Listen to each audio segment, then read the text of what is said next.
Let's go ahead and turn to our prayer before study.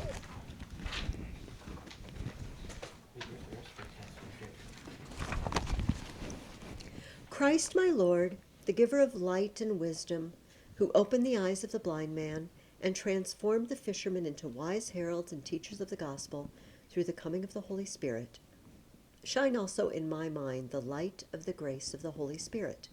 Grant me discernment, understanding, and wisdom in learning. Enable me to complete my assignments and to abound in every good work, for to you I give honor and glory. Amen.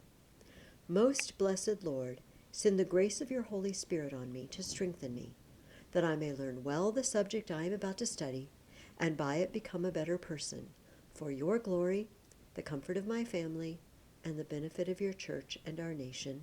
Amen. All right. As advertised, you have no writing assignment over break. Do not come here next Thursday, because I will be eating Thanksgiving dinner with my family. And presumably you will be too. So I will see you 2 weeks from today. And your assignment is to finish Herodotus. It's 2 books, 8 and 9. However, they are shorter. You know, they have fewer paragraphs. So 7 was quite long, which is why we just did it in one swoop. If you don't leave here today and just say, oh, I've got 2 weeks, I'm not going to bother to do anything, then you're going to be cramming it all in over Thanksgiving weekend. Don't do that to yourself. Just take a look at what you have to do. You could easily have it read by next Wednesday, especially because you have no writing. And then just take, you know, not to mention you have a few days after Thanksgiving weekend too. So I urge you not to wait. We have as our art of the week a statue. He's missing some body parts, so he does not need a loincloth. This statue was part of the pediment, the triangle-shaped area in the front of a temple. Look at that picture of the temple up there. You see it's got a triangle on the top? And they would put statues and things in there. They would decorate it. And he was a decoration in there from a temple on the island that looks like Aegina, that Athens is always fighting. I found out today they call it Egna, because I called it Aegina to somebody. Eggnog? No, Egna. Eggnog? Egna. Egna. 2 things made me choose this for today. 1, it was made at the time that you're reading about right now. It dates from the time that Herodotus is writing about, from the time of Thermopylae and the battles you're about to read about. Second thing, as you can see, possibly, it is called, we call it, the Dying Warrior, because he's a warrior and he's not doing so well. And as we read today, and we're going to read for next time, there's lots of dying warriors involved in Herodotus. So this is our, I don't know, I was going to say inspiration. That's not exactly what I mean. Our visual aid to be with us today.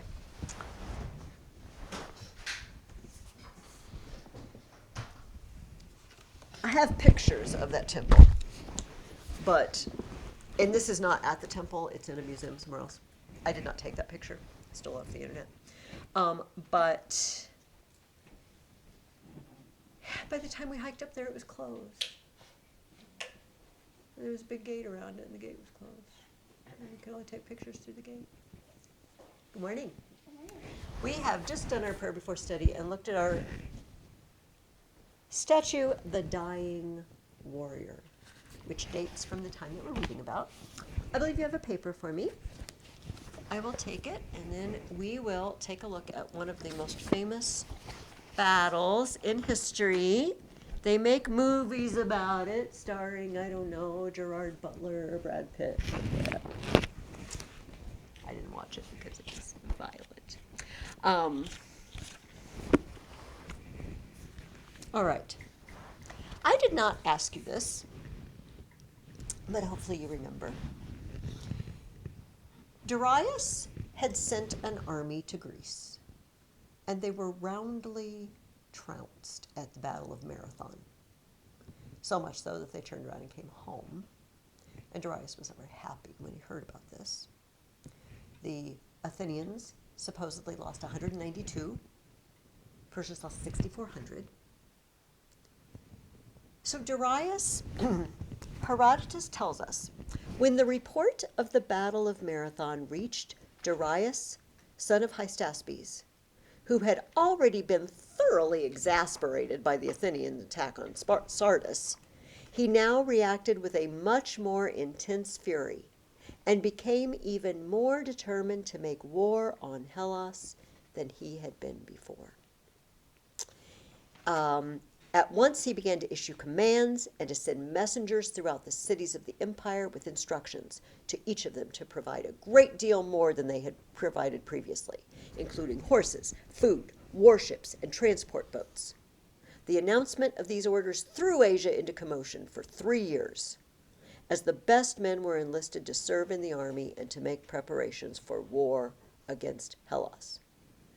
Then, in the 4th year, the Egyptians revolted from the Persians, which only increased Darius's desire to go to war, but now against both peoples. But he didn't go to war against either of those people. Does anybody remember why?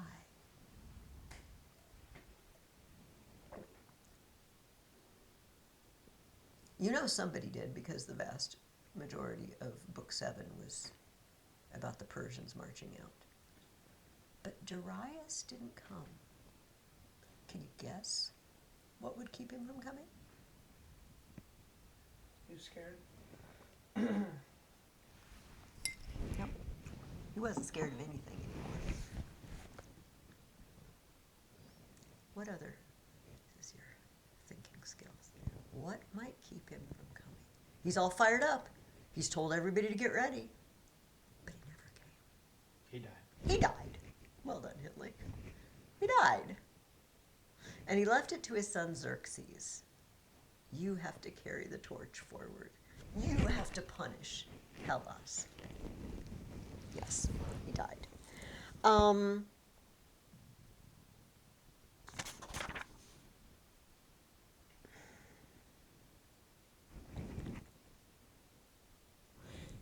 The beginning of Book 7 is a debate about whether or not they should go ahead and attack Greece. And Mardonius advises him to attack. And this is the first question I asked you. Why did he want Xerxes to attack Greece? Because he wanted to be governor of Greece. Yes. Is that the reason he gave? Did he say, "Oh, Xerxes, attack Greece so I can be the governor"? Oh, no. He says, and by the way, Mardonius is Xerxes' cousin, first cousin. "My lord, it is unreasonable that the Athenians have inflicted great evils upon the Persians but have paid no penalty for it. Since you have enough on your hands right now, by all means, do subdue and punish Egypt first for its outrageous offense.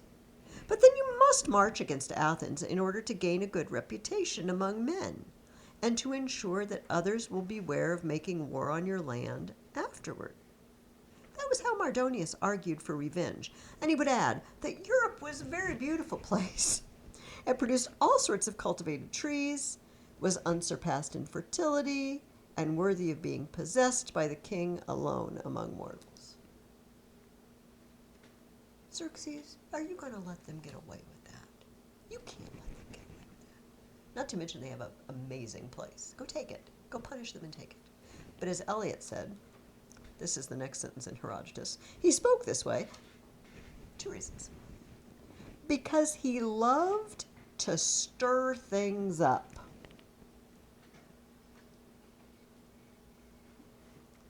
This is a rhetorical question. Please do not answer it out loud. But do you know anyone who just is never satisfied with things being peaceful and easy? They're not happy unless there's some sort of stress, there's some sort of drama. Mardonius was one of these people. Life is too boring. Let's just go do something. He said this because he loved to stir things up and because he wanted to become governor of Hellas himself.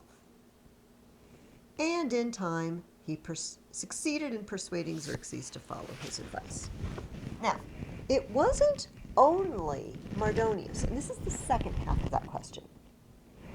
What other circumstances led him to do so? Or who else was whispering in Xerxes' ear? Tell me anything you wrote for the second half of that question. I'll take anything.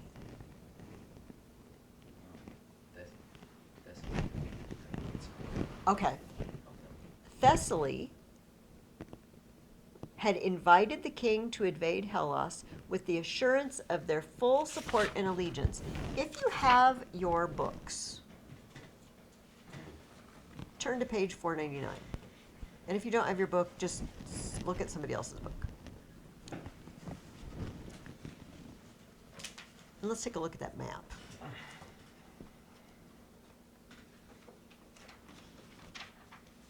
It's always good to remind ourselves what's going on. So on that big map at the bottom,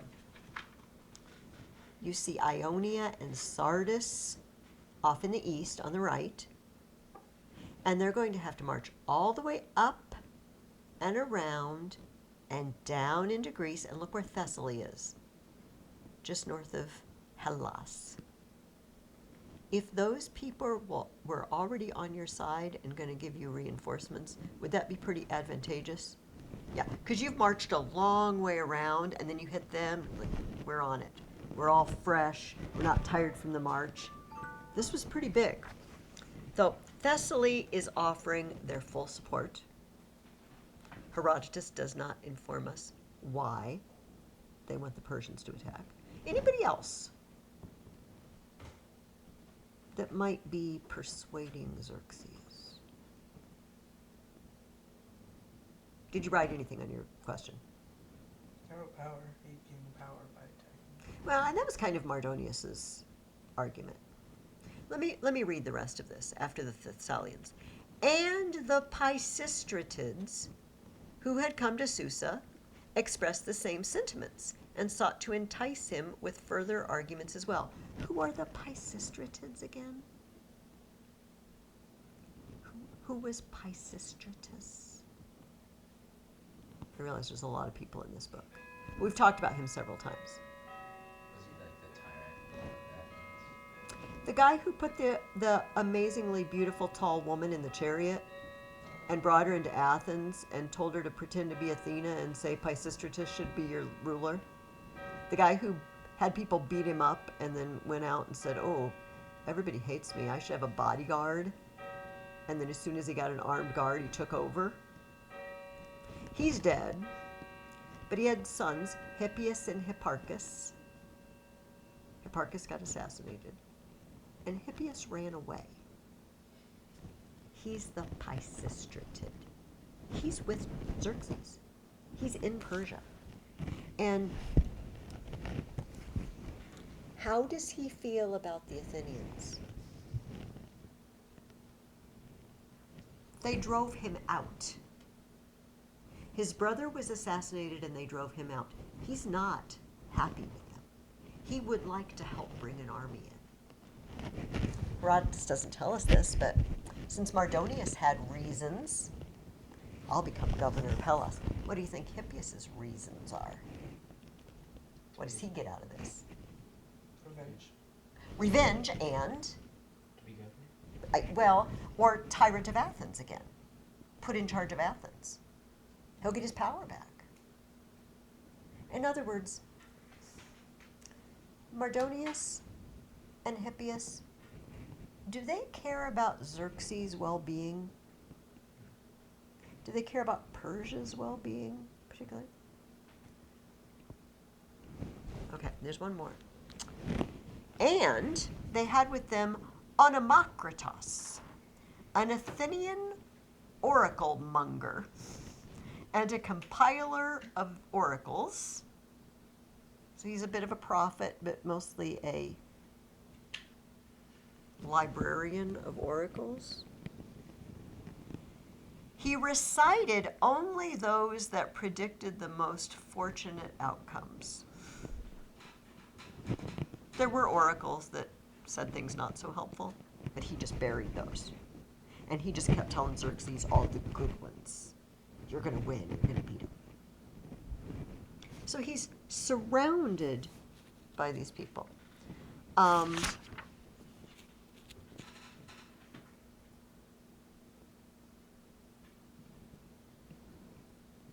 see if I want to talk about this. Yeah. Xerxes has an uncle named Artabanos. And everybody was around Xerxes saying, yeah, Xerxes, you do it. You go. You're awesome. And Artabanos said, well, I don't know. This seems like a long way to go and a lot of trouble. And you're going to lose people. And you already attacked them once. You didn't, but your dad did.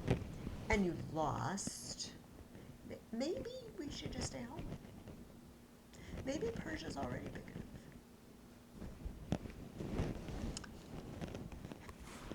Xerxes, enraged at what he had said, replied, Artabanos, you are the brother of my father, and that will protect you from paying the penalty your foolish words deserve.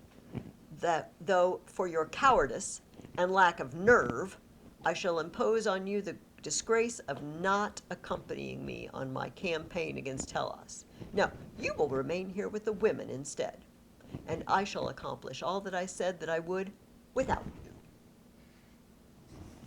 A little bit of a tantrum. However, when night had fallen, the arguments of Artabanos kept vexing Xerxes, and in the quiet of the night, as he pondered what Artabanos had said, he realized that marching against Hellas would not be a good thing for him to do. After he had reached this conclusion, he fell asleep. Does anybody remember what happened to him when he fell asleep? Maybe this story stuck in your head because it was kind of amusing. Yeah. There was like, he had like a dream or something that kept telling him that he needs to go attack and that Artabanos was wrong. Mm-hmm. It said something else this funny, but I forgot what it was. Yeah. Well, he told him, and then Xerxes got up in the morning and he said, well, it's just a dream. And he told everybody, guess what? I changed my mind. We're not going. And everybody's, phew. And then he went to bed and he had the same dream. The entity in his dream said, look, you are going to pay a stiff penalty if you don't obey me. You better turn it around quick and get on that expedition. He was very disturbed, so he called his uncle and he said, look, I decided I agreed with you. And I really want to follow your advice, but apparently some god won't let me. So here's what I want you to do. This is the amusing part. Would you please dress up in my clothes, sit on my throne, and then sleep in my bed and see if the dream will appear to you? Like it will think that it's Xerxes. Artabanos is not stupid. He's already given very good advice. Don't do this. And then he tells him, yeah, I'm not sure that we can trick gods by dressing up in other people's clothes and sleeping in their beds. But he also says this, my son, is not really a divine phenomenon. I, being much older than you, shall teach you what sorts of things these dreams which make their way to humans actually are. Most of the visions visiting our dreams tend to be what one is thinking about during the day. During the days before this dream, our minds have been engaged in dealing with this military campaign more than anything else. Is that fairly reasonable? Do you agree with him? Most of the time when we dream, do you think it's just something you've been thinking about? Although I dreamed once that UFOs came and wolves were howling at it. Also once that mannequins threw me down the stairs.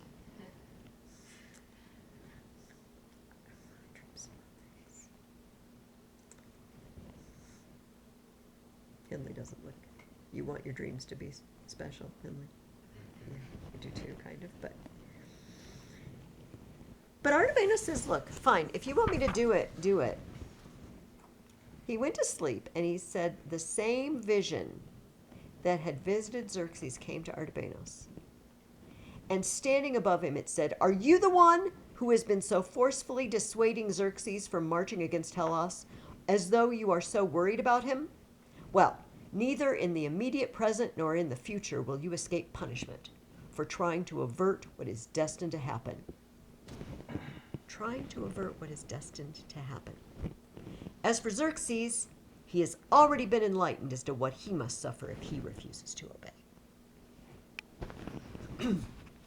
After hearing these threats, Artabanus saw the figure about to burn out his eyes with hot irons. With a loud shriek, he jumped out of bed. And so they decided to go. All right, I would like to stop for a moment and just talk about something or think about something. What seems to be Herodotus's attitude in general about the gods? I mean, does he think the gods have nothing to do with people? No.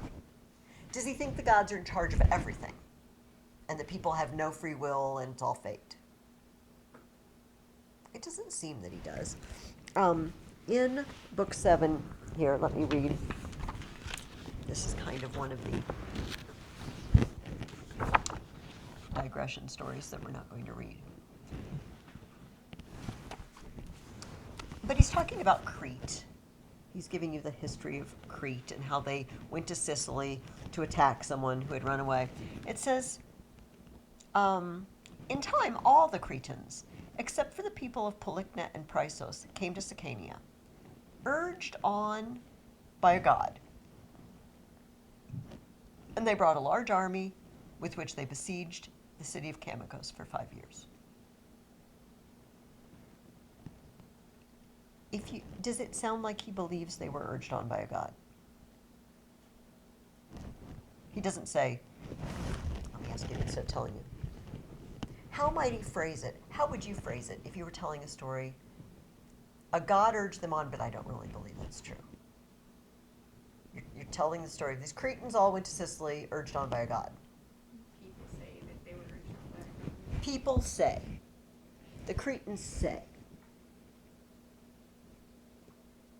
You know, if you hear somebody say that, do you infer that they don't agree? They say that Whitey's is the best ice cream in the Quad Cities. If I say it that way, you kind of start thinking, I don't agree. Or I wouldn't say it, I'd just say, everybody knows. So he says, urged on by a god. He just drops it. But then, just a few paragraphs later, listen to what he says.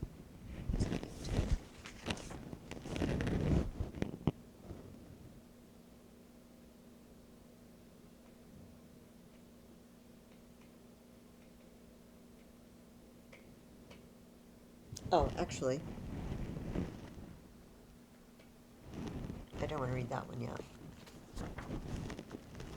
Thank you for being patient. It's really hard to find things in this book.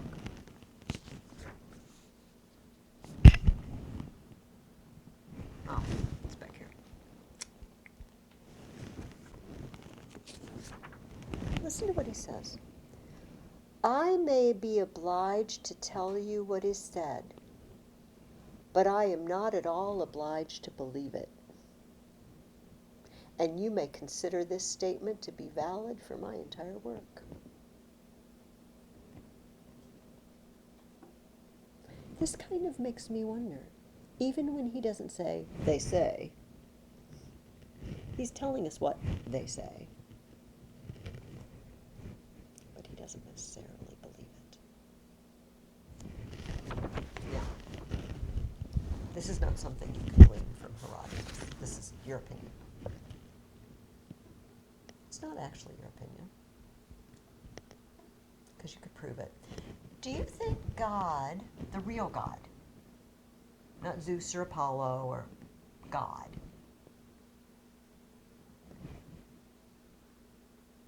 can speak through dreams to people who don't know anything about him.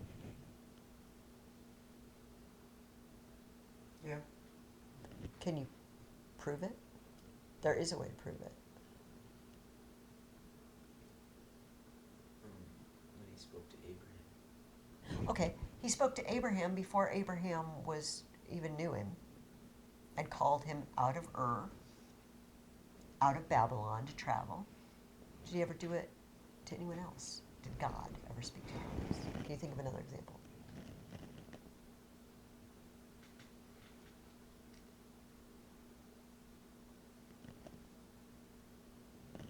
I can think of two.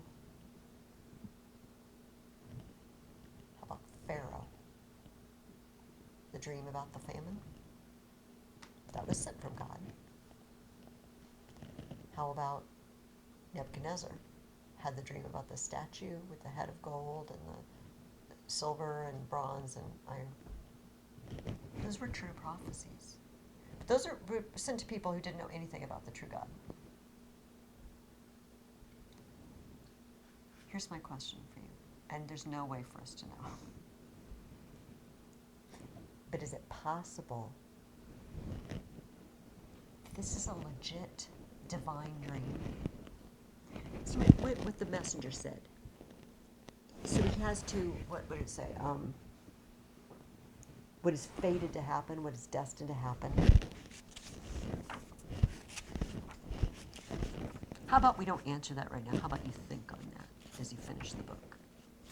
I want you, as you finished 8 and 9, I would like you to ask yourself how history would have been different if this war had gone the other direction.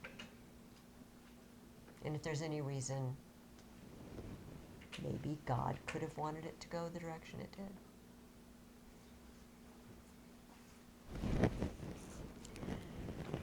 All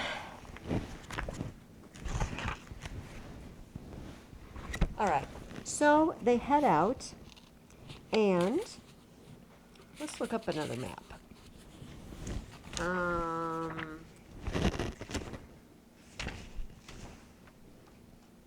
Why don't you turn to page 517?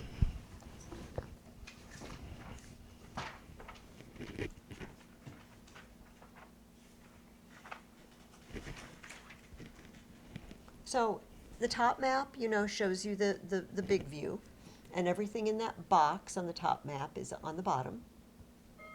So it is a close-up of the Hellespont. You can see Sardis down in the south at the bottom. And look up there at the Hellespont. You see there's a very narrow strip of water that they're going to have to cross. And how's he going to cross that? You can't wade over cross. What was he going to do? A bridge. And how's he going to make this bridge? Boats. He's going to make a boat bridge. There's a photo of a boat bridge in here. I think we'll hit it. Oh, here on page 513. A photograph of a modern boat bridge and how one of these boat bridges was made. So he's still in Sardis. I'm back on that map on page 517. He's still down in Sardis. They've marched out there, but he's getting everything prepped ahead of time. And if you look up at the Hellespont, it says there, do you see Abydos is on one side and Sestos and Maditos are on the other side? Right there. That's where they're going to build the bridge. And they built a bridge, and then, do anybody remember what happened to the first bridge? It got destroyed by the It got destroyed.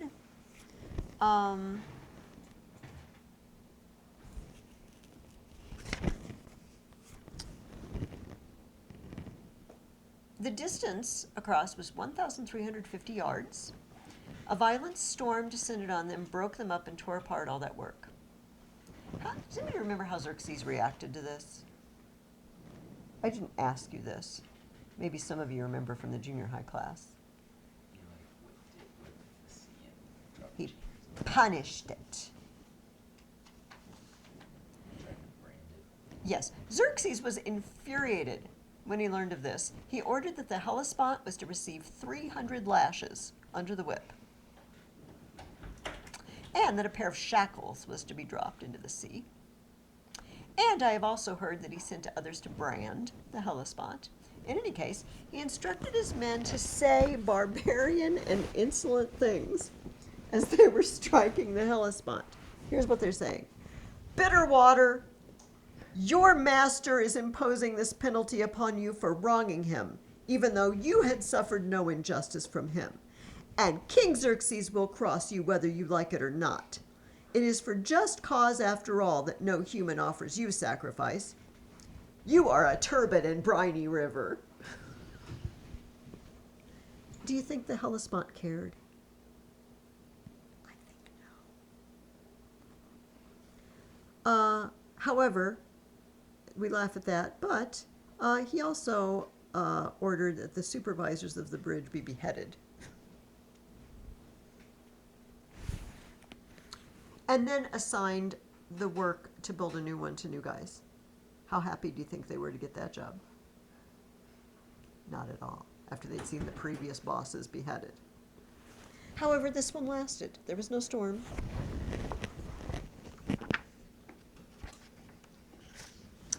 And they got ready to cross in. Now, Artabanos, he saw the dream.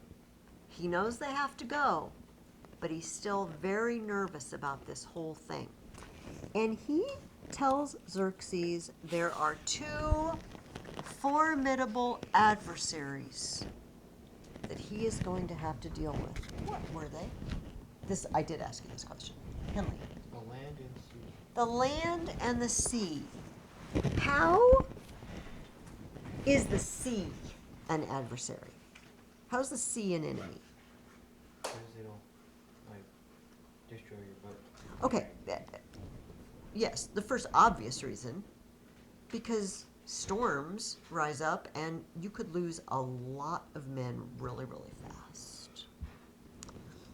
He also says, there are no harbors anywhere large enough to receive your fleet and guarantee the safety of your ships. Picture it. So you have 500 ships, say, and you've got a segment of land, and you can pull 100 ships up on shore. That would be a pretty big stretch of land. I feel like, depending on the size of the ships, obviously, that's a big stretch. What are the other 400 going to do? Sit in the water at anchor and really, really hope a storm doesn't come up. Because if it does, what are all those ships at anchor going to do? Well, how are they going to sink? I mean, maybe if you get filled with water, but picture, they're all crammed in there close. Ram into each other. They're going to ram into each other. The waves are going to, and they're going to ram holes in each other. He could easily lose 4 of the 500 because he doesn't have a harbor big enough. So this is what is bad about the sea. What's bad about the land? What is the land an enemy? Because the people are, when the army is traveling, since it's so big, they could die at the end. Yes, we're going to have to eat. We've got a long way to travel on land. Is everybody they travel past going to be friendly to them? No. He says,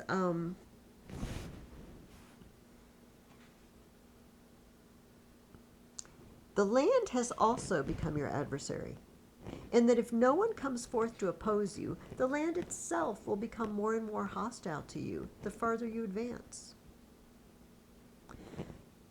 By taking more and more land and spending more and more time, you will generate famine.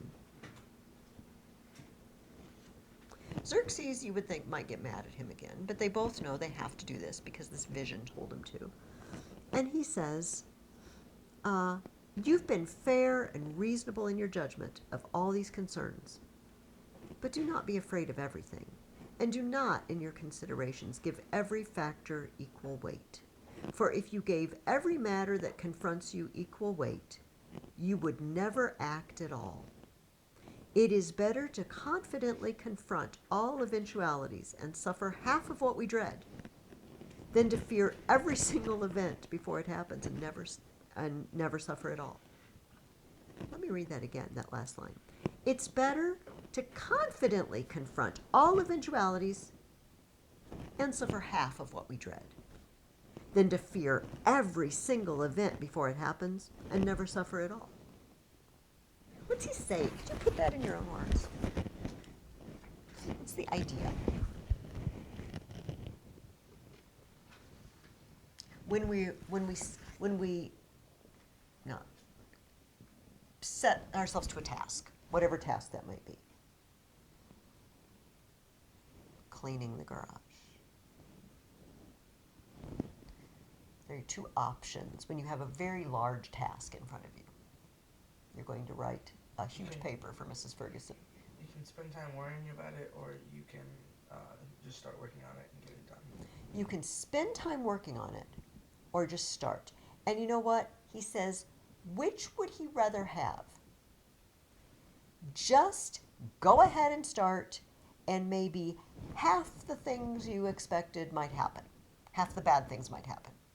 Or worry about everything and none of it ever happens. Which does he say is preferable? Half. Yeah. It's better to not worry and go ahead and suffer half the things you think you might suffer than to worry about every single detail. And then none of it happens. Have you ever, you do not share this can be rhetorical, worried yourself crazy about something and then it didn't even happen at all? If this has never happened yet, I'm pretty sure it will happen at some time to you and your owner. Mrs. Kreiner is laughing, so I feel that it has happened to her.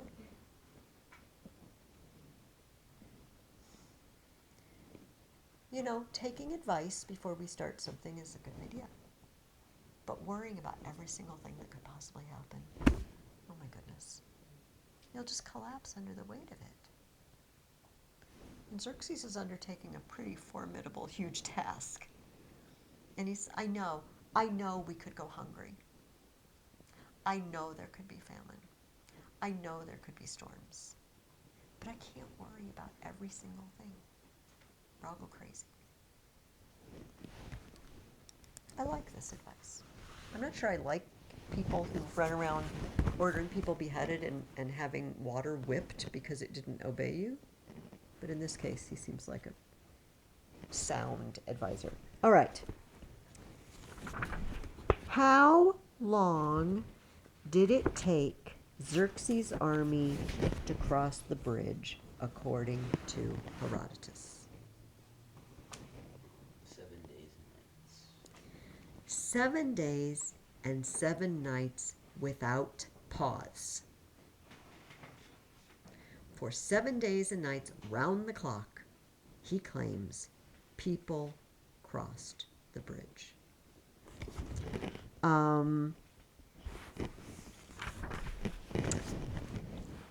Now, I cannot say for certain how many men in each contingent contributed to the total number, since nobody can report that. But the number of troops in the whole land army added together was found to be 1,700,000. His land army, not ships. His land army. And I asked you how many soldiers. I thought I asked you how did he count his soldiers. I've been misreading my own question. So I just told you how many soldiers. So you tell me, how did he count them? Does anybody remember? Oh, yeah, he built a wall that only holds how many was it? 10,000. 10,000, and then took them out, and then just kept shoving people. Yeah, until they he were- built an enclosure. Unclear. He says they gathered groups of 10,000 men together in one spot and drew a circle around them. So not even, just kind of dug a circle, and then sent those 10,000 out and packed in another group. Sent those. Is this a highly scientific way of counting people?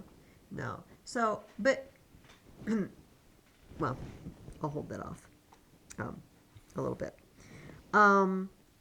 We'll get to the boats in a minute. Since how many soldiers did he count? Did anybody write down? How many boats? I'm not even sure where that is.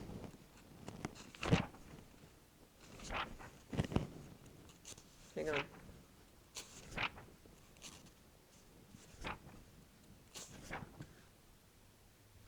Well, I'm going to read something to you in a moment that tells you how many. He, after giving us this number, he launches in to many, many, many pages of telling you about every single group. First, the Persians, and this is how they dressed, and this is what weapons they carried. Then the Medes, dressed and equipped in the same way, for this attire is actually Median, not Persian. The Assyrians wore helmets of bronze. The Bactrians wore caps on their heads, almost exactly like those of the Medes. The Indians wore clothing made of cotton and carried bows made of reeds. The Aryans carried Median bows. The Caspians, the Utians, Mykians, Pericanians, Arabians, Ethiopians, Libyans, Paphlagonians, Phrygians, Lydians, Thracians, Maeonian Kabalis, Moskians, Mares. Does this remind you of anything that we've read previously this year?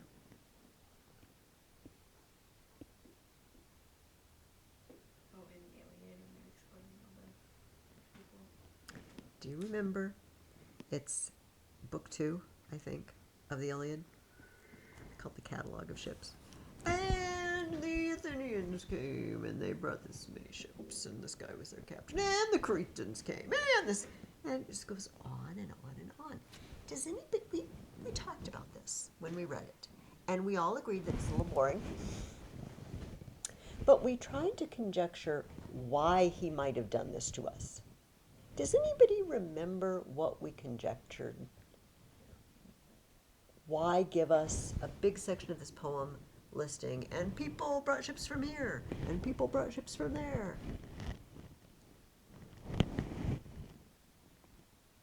And if you don't remember what we said then, can you think of it? Can you think of a reason now? People that were from those countries at the time might be proud to see. Okay, yay! I got a shout out in the poem. Definitely. To show how large the army was. Every single area of Greece sent people. All of Greece and Asia Minor were involved in this war. It's a huge war. And Herodotus has given us a list. And everybody turn to... Okay, just a second. I like that map, but there might be a better one. Oh, yeah. Page 525.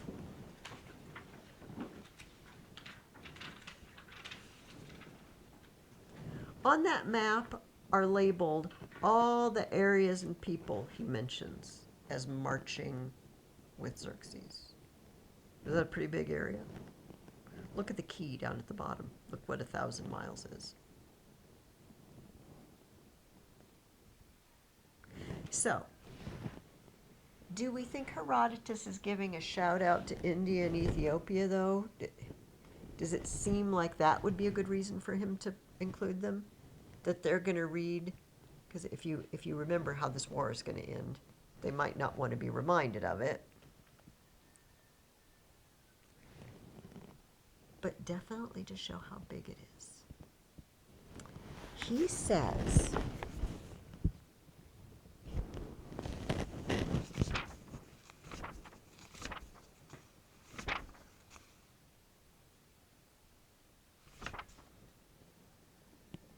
oh, I don't know where he says it.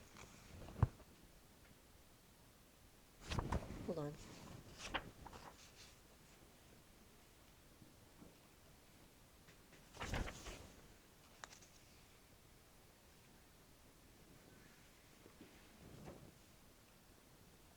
I will, before I look any longer, I will just tell you. He says, no one has ever put together that big a force, ever. He even says, not even when they attacked Troy to get Helen back. This is the biggest military campaign ever.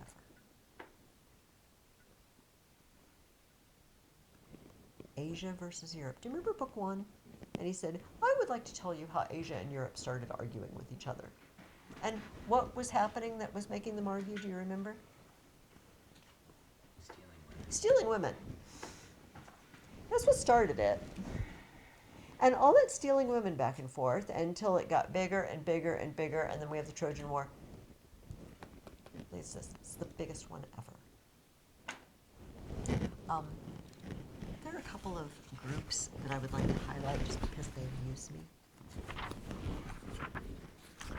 One is the Sagartians.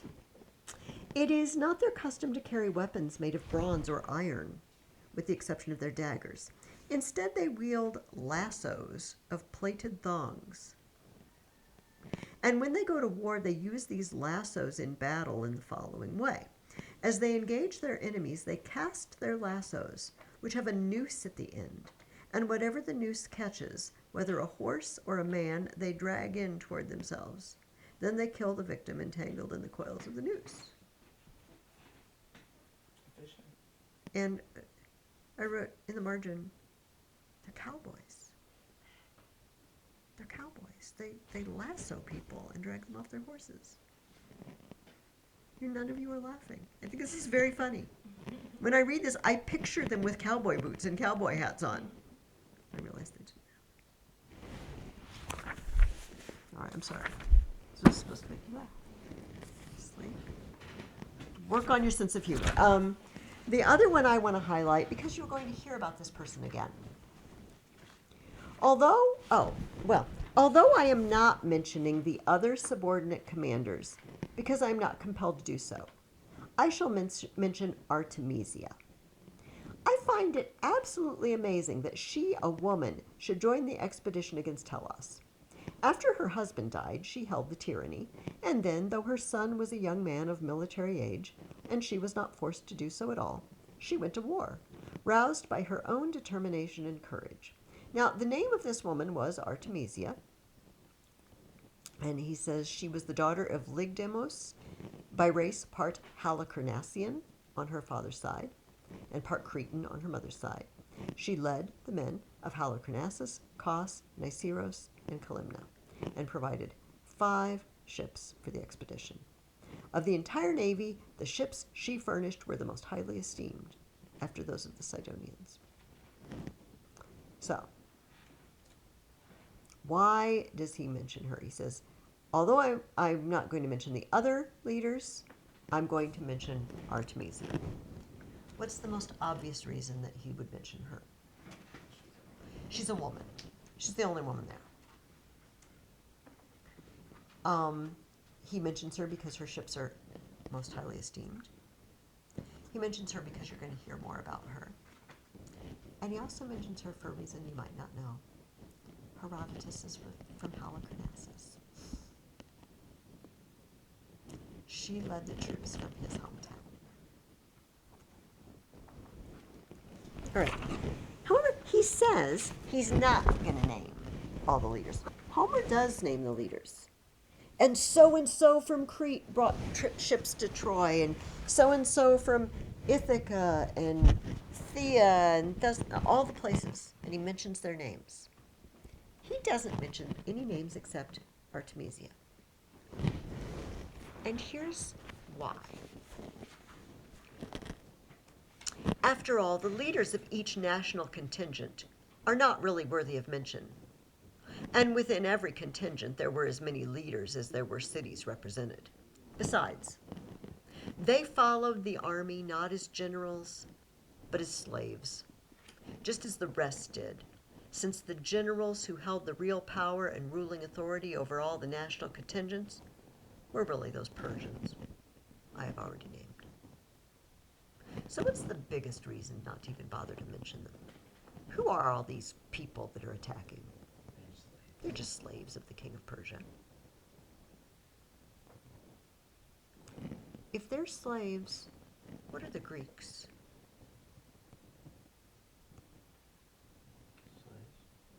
Who would they be slaves of?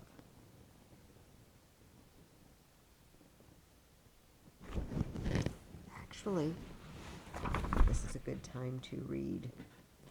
Turn the page of your questions, and the top of page 48. Demaratus is the exiled king of Sparta. We read earlier how he was driven out. And we'll visit this again. Xerxes asks him, you know, I have an awful lot of guys. Are the Greeks really going to fight? And Demaratus says, oh yeah, they'll come out. Demaratus says,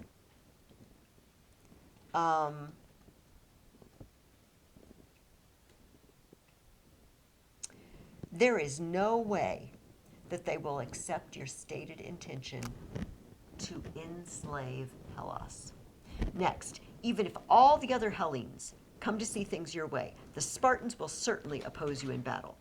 And you need not ask as to their number in order to consider how they could possibly do this. For if there are 1,000 of them marching out, they will fight you. And if they number more or less than that, it makes no difference. They will fight you all the same. When Xerxes heard this, he laughed and said, Demaratus, how can you make such a statement, that 1,000 men will fight my troops? 1,700,000, plus the ships. Tell me, you claim that you were king of these men. So would you then be willing to fight against 10 men on the spot? Would you fight, Demaratus, if it was 10 to 1, 100 to 1? He says, how could 1,000 or even 10,000 or 50,000 of them, all alike being free and lacking one man to rule over them, stand up to an army as great as mine? Now, if they were under the rule of one man, as is our way, they would fear that man and be able, in spite of their natural inclinations, to go out and confront larger forces, despite being outnumbered, because they would then be impelled by the lash. But they would never dare to do such a thing if they were allowed their freedom. Xerxes says, Demaratus, you're nuts. And how did he describe the Greeks? He said they're what? Free. They're free. Now, are there kings over the Spartans? Yes. The Athenians are on the road at this point to full-out democracy. They're self-governing. And they're each group voluntarily coming out to fight. All those groups that Herodotus listed with Xerxes, are they coming voluntarily to attack Greece? Oh no, he's forcing them to. Xerxes says, if you have one guy in charge, well, he can beat him into submission, right? Do you remember the story? We're going to skip over it, but there was a guy who asked if his sons could not go, if one of his sons could be left behind.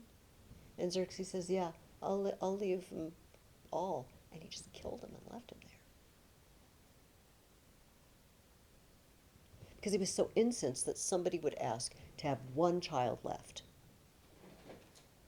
That's Xerxes' attitude. You're all my slaves. I'm in charge here. And Xerxes thinks there is no way, if you don't have somebody behind them beating them, that you are going to get them to come out and fight against such incredible odds. And so this is the question I asked you. Who does Demaratus tell Xerxes is the master of the Lacedaemonians? Who do they serve?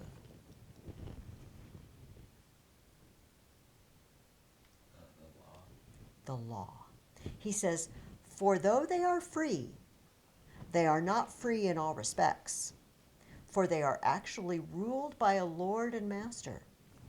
Law is their master, and it is the law that they inwardly fear, much more so than your men fear you. They do whatever it commands, which is always the same. It forbids them to flee from battle, and no matter how many men they are fighting, it orders them to remain in their rank and either prevail or perish. That is the Spartan code. Remember, come back with your shield arm on it. That's what they fear. They don't need somebody behind them threatening to kill their children if they ask them to be left behind. They fear breaking the law, and they fear the shame that will come if they turn out to be cowards. So it remains to be seen which one's going to prevail. We're going to look at the Battle of Thermopylae, and it looks like maybe Xerxes might be right. However, let's turn back and hit a couple of questions we skipped over. Oh, actually, though, turn your page back. But there is something I wanted to talk about. It was that 1,700,000. Okay? Oh, he also says that he has 3,000, I found it, 3,000 transport boats.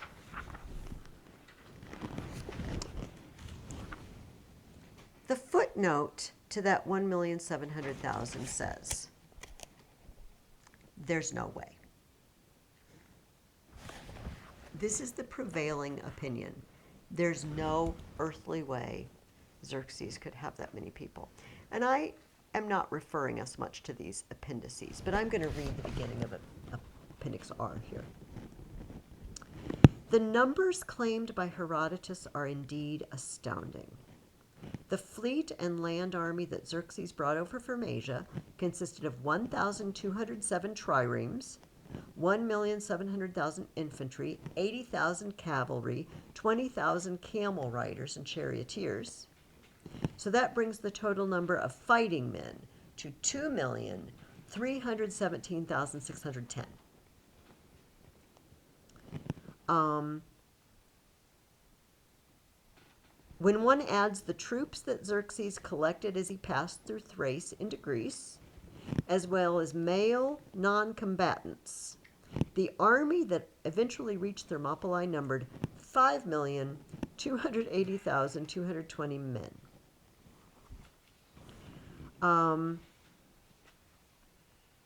The modern reader will not be surprised, even if a bit disappointed, that the grand army of Xerxes could not have been anything near the scale that Herodotus describes. Although his method of calculation gives the impression of care and precision, Herodotus's figures must be grossly exaggerated. The requirements of supply, maneuverability, logistics, finance, and command and control would have made it impossible for Xerxes to have led an army even a quarter of the size that one that Herodotus gives him. What does it mean, the problems of supply, logistics? Those fancy terms for what? Feeding them. Feeding them. Do you know numerous times Herodotus says, and they came to this river and drank it dry. They came to this lake and drank it dry. There were so many of them, they just drank all the water in the lake. It was empty. But here's the real kicker, because I really want Herodotus to be right. I love him, I don't want him to. The German scholar Hans Delbruck had calculated that if Xerxes' army really was as large as Herodotus says, then the column of march would have been 2,000 miles long, with the head of the column reaching Thermopylae in Greece at the same time that the end of the column was marching out of Susa in Iran.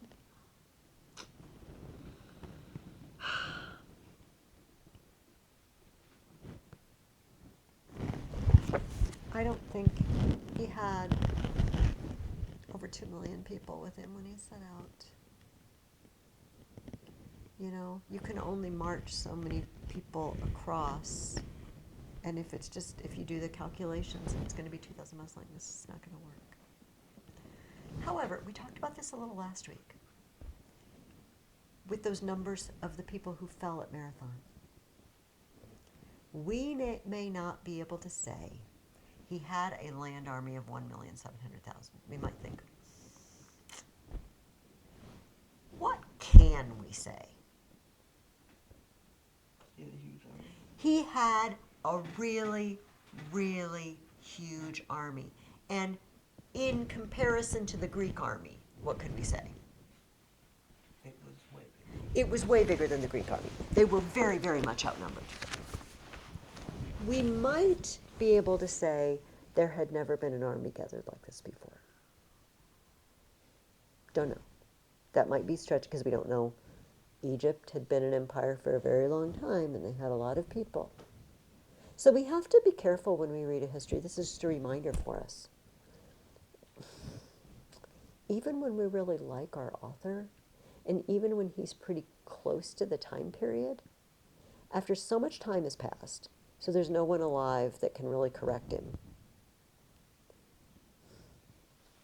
we have to be careful to believe everything they say at face value.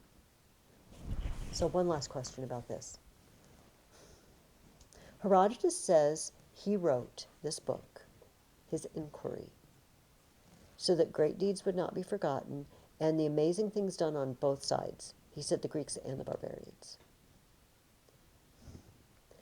Why?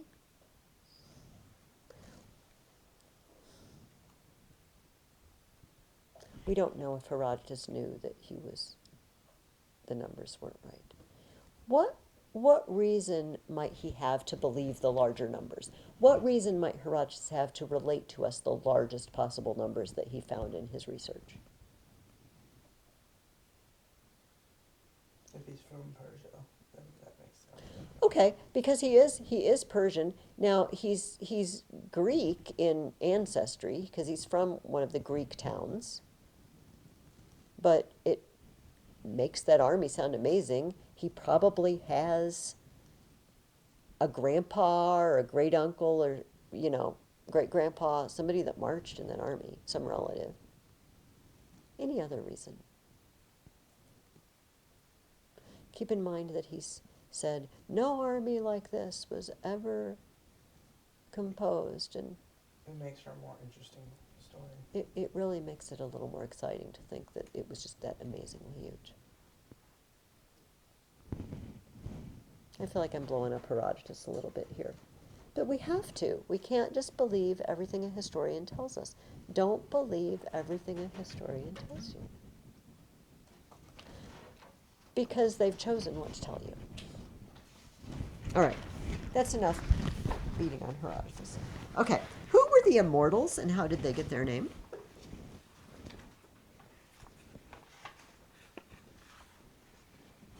Are they actually immortal?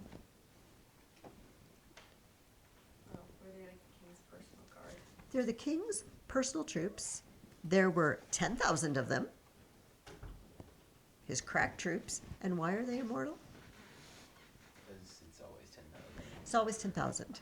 As soon as they lose one, they fill up the space. The individuals aren't immortal, but the 10,000 is immortal. They're his most amazing troops. And I did ask you this question. Why does Herodotus say he won't bother to mention the leaders of each national group? Remind me. Because they're just slaves. All right. In Athens, there was great worry, as is appropriate, and there was a guy named Themistocles. Let me look at the outline here. Find him fast.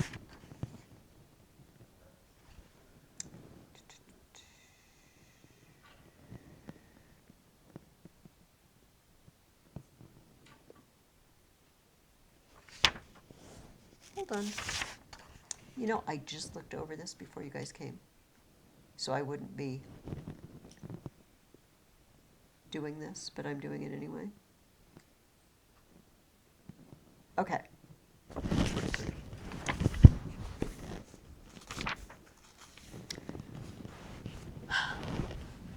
Themistocles and the Athenians sent to Delphi and asked what they should do, because an enormous army is headed their way. And they know that they are number one on the hit list. Why are they number one on the hit list again? Why does Xerxes want the Athenians so bad? Because they beat him the first time. They beat him the first time, and they sent ships to the whole expedition that burnt down Sardis, that even brought on the first one. Hates the Athenians. And so the oracle tells them some kind of obscure stuff that doesn't sound very promising at all. shroud over your heart with the evils to come. This doesn't sound good. They go back and they say, don't you have a better message? Do you have anything better to tell us?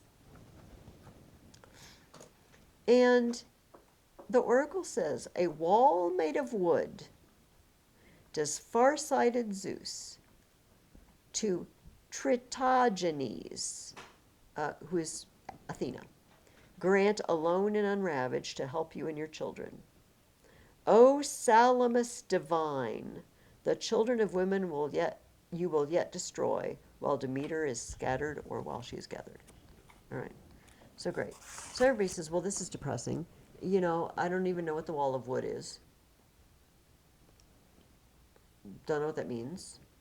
And it sounds like if we go towards Salamis, which is in the bay, they're an island in the bay, we're all going to die. But this is Themistocles. He said, no, you got it all wrong. He said, first of all, it says, O Salamis divine.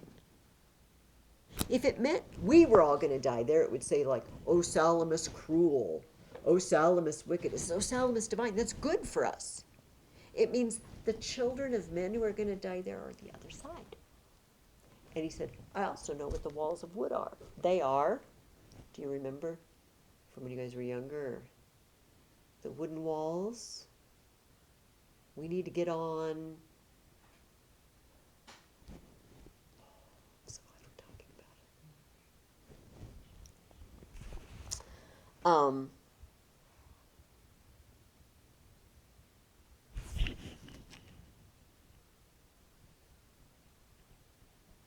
Themistocles had divided previous money to build 200 ships for the war, which he meant to wage against the Aeginetans, where that statue was. It was actually the onset of this war that saved Hellas by forcing the Athenians to take to the sea. For although the ships were not, after all, used for the purpose that they had been instructed, for which they had been constructed, they were there for the benefit of all Hellas when they were needed. He said, those are the walls of wood, the ships I've built. We need to abandon Athens and get on the ships. So, what is Herodotus' point in paragraph 139? What does he basically tell us in that paragraph?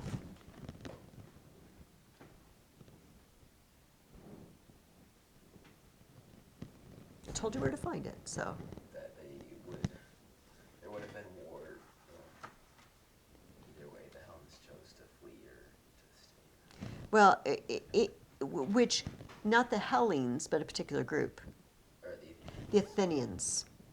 He says, so anyone who said that the Athenians proved to be the saviors of Hellas would not have strayed from the truth, for whichever course they chose to follow was certain to tip the scales of the war. They could have gone over to Xerxes and said, we can't win. But they didn't. Herodotus says, you know what? If someone said, Athens saved Greece, they'd be telling the truth.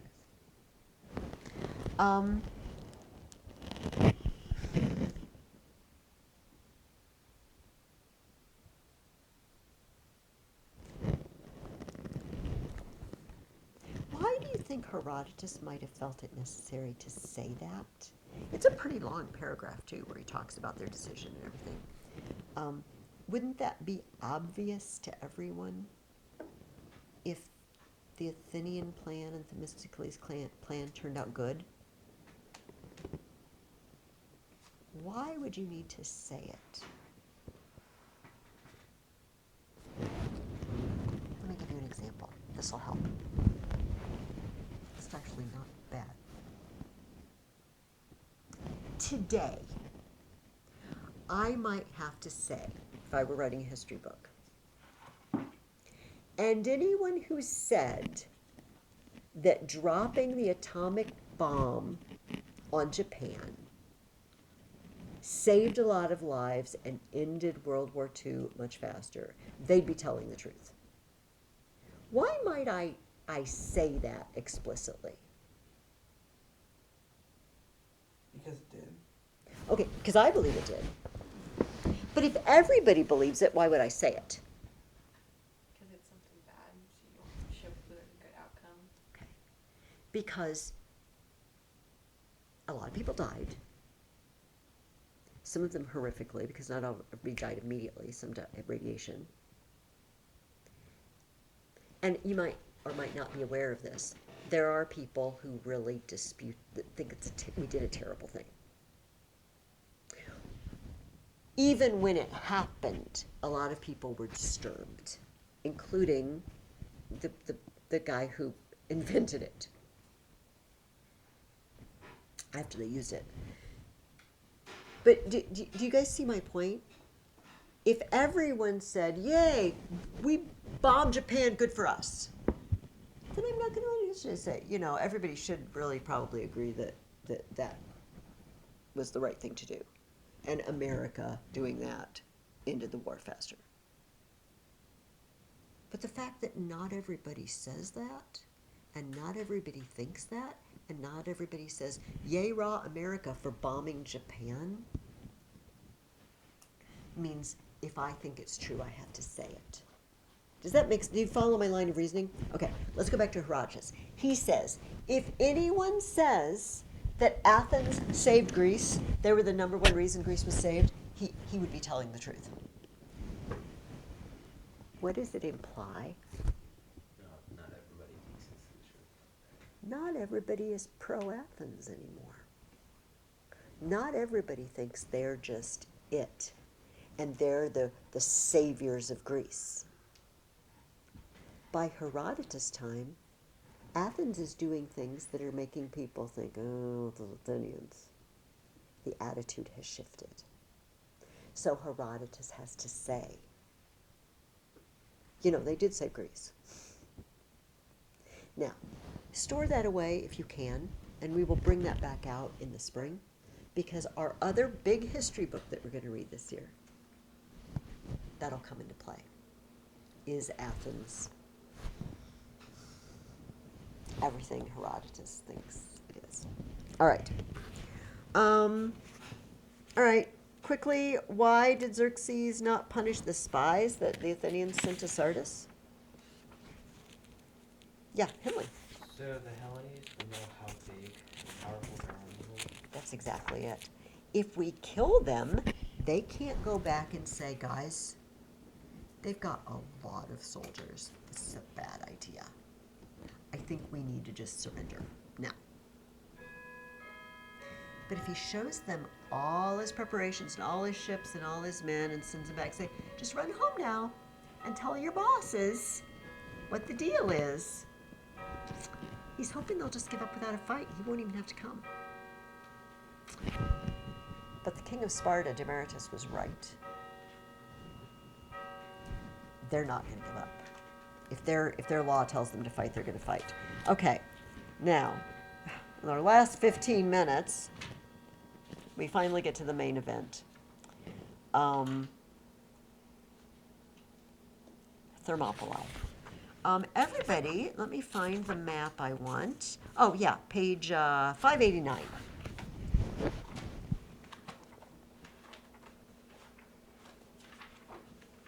I don't know how much you answered for this. I gave you a very broad question. Describe the course of the battle at Thermopylae, who won and why. Anything you want to give me on that, just unload it. I put that the Spartans started out kind of winning the battle and forced the Persians to go around behind them and take them out and win. Yes, and why, how in the world, okay, first of all, was it only Spartans there? No. There were 300 Spartans under King Leonidas, but there were other groups of people. Let's take a look at this map first before we follow up on what Liam said.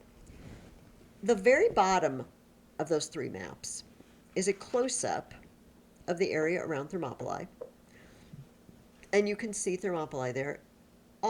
Above Thermopylae is water, below it is mountains. Does everybody see that? And so it is a very narrow path.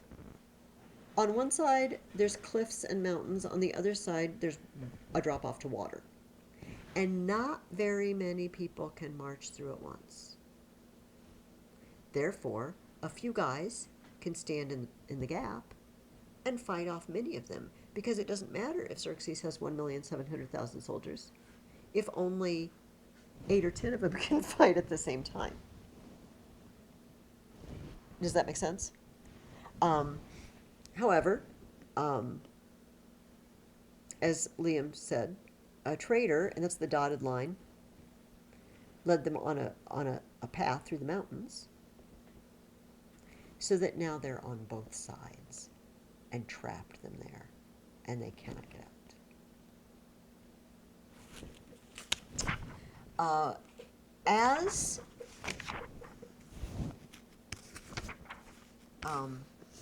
Xerxes approached Thermopylae, and by the way, they decided to go there because this is a good place to hold the Persians back. If we can hold them back here, they won't just overrun the southern part of Greece.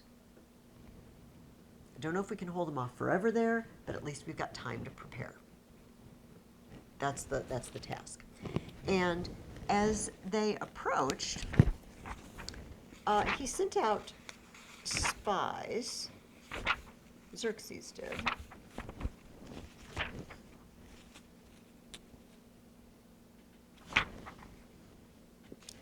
Here we go. When the scout rode up to the camp, he looked around and watched, but could not see the whole army, since some men were posted within the wall that they had rebuilt and were now guarding it, so that it was impossible for the spy to see them. Apparently, there was an old broken down wall in the pass of Thermopylae that they rebuilt, and we're not really sure how they used the wall. Did they dodge behind the wall and dart out? Did they use the wall to make the space smaller? We don't know. So he couldn't see behind the wall. But he did see those outside, whose arms were lying in front of the wall, and it just so happened that at that moment the Lacedaemonians were the ones posted outside, the 300 Spartans. The scout saw some of these men exercising and others combing their hair, which astonished him. After he had ascertained their number and every other detail, he rode back undisturbed, for no one pursued him. In fact, he was practically ignored. When he returned, he reported all that he had seen to Xerxes. Xerxes listened, but he could not understand that the Lacedaemonians were really preparing to kill or be killed. To fight as much as was in their power seemed to him to be the height of folly, the action of fools. So he sent for Demaratus, who was in the camp, and questioned him about everything he had been told. And Demaratus answered, "You heard what I said before about these men when we were just setting out against Hellas, and you made me a laughingstock when you heard my views of how these matters would turn out. But it is my greatest goal to tell the truth in your presence, so hear me once again. These men have come to fight us for control of the road. That is really what they are preparing to do, for it is their tradition that they groom their hair whenever they are about to put their lives in danger. Now know this, if you subjugate these men and those who have remained behind in Sparta, there is no other race of human beings that will be left to raise their hands against you. If you can beat the Spartans, there's no one else to fight against you, because they will never give up." The Hellenes made it clear to everyone, especially to the king himself, that although there were many in his army, there were few real men. All right, so they are led around to the back and trapped. The Persians are led around behind, and they trap the Greeks who are in the pass. However, Leonidas said, "If you want to leave, leave. We're about to be trapped. We're all going to die here. That's what's going to happen. But if you leave, you can, as they say, live to fight another day. But the Spartans and I, we're not leaving. Because our city sent us to fight here and hold this pass, and we're holding this pass till we're all dead. That's what we're going to do. I don't mind if the rest of you leave." Some left, some didn't. it says, it is said that Leonidas himself sent most of them away, as he was worried that all of them might otherwise be killed. But he felt that for himself and the Spartans with him, it would not be decent to leave the post they had originally come to guard. So, they stayed, and those 300 died in the Pass of Thermopylae. And they buried them there and left inscriptions on monuments, several of them. Here's the first one for all of them. 3 million foes were once fought right here by 4,000 men from the Peloponnese.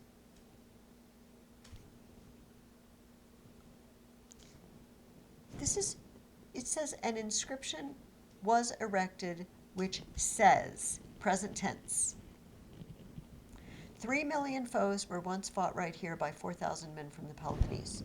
How do you think he knows what that inscription says? He saw it And when do you think they put that inscription up? right after that. Right after it? And what's it say? How many foes? Could we argue a little bit about with Appendix R?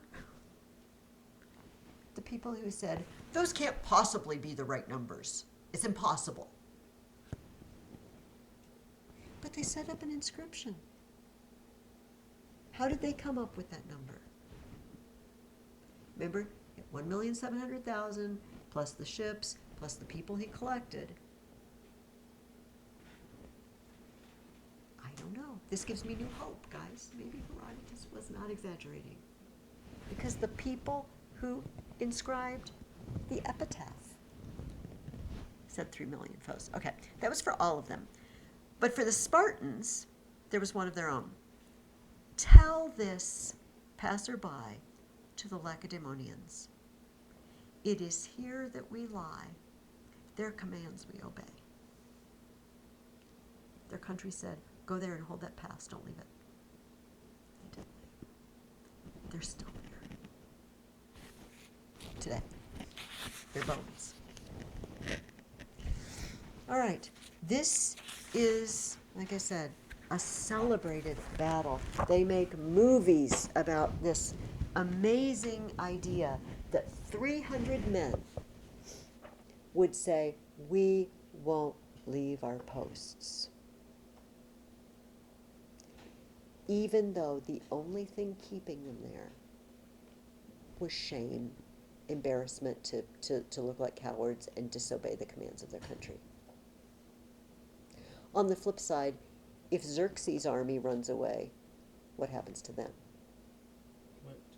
Yeah, whipped, beheaded, tortured. We're going to read about some other Spartans. In fact, I think we did read about it today. There were 2 guys. I'll close with this. Herodotus tells the story of 2 guys, Spartan guys, who left Thermopylae. They were ill. They were ill, and they left. With full permission. Then they found out what was going down, and the Persians were coming. One of them decided, I'm probably going to die anyway. It doesn't matter that I'm sick. I'm going to go help.